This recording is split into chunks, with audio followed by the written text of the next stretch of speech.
গত বছরের গণ-অভ্যুত্থানে ছাত্র জনতার উপরে মারণাস্ত্র ব্যবহারের নির্দেশ দিয়েছিলেন তৎকালীন প্রধানমন্ত্রী শেখ হাসিনা। এমন একটি অডিও রেকর্ডিংয়ের সত্যতা নিশ্চিত করেছে বিবিসিআই।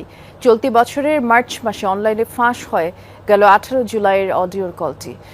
সেখানে অজ্ঞাত এক সিনিয়র সরকারি কর্মকর্তার সাথে কথা বলতে শোনা যায় শেখ হাসিনাকে। বিক্ষোভকারীদের উপর মারণাস্ত্র ব্যবহার এবং যেখানেই আন্দোলনকারীদের পাওয়া যাবে গুলি করার নির্দেশ দেন তিনি।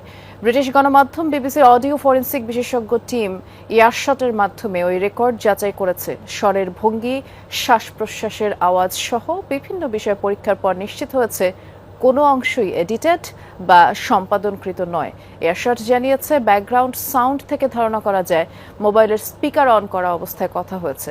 মানবতাবিরোধী অপরাধ ট্রাইব্যুনালে শেখ হাসিনার বিরুদ্ধে এই অডিও রেকর্ডটি গুরুত্বপূর্ণ প্রমাণ হিসেবে উপস্থাপনের পরিকল্পনা করছে প্রসিকিউশন।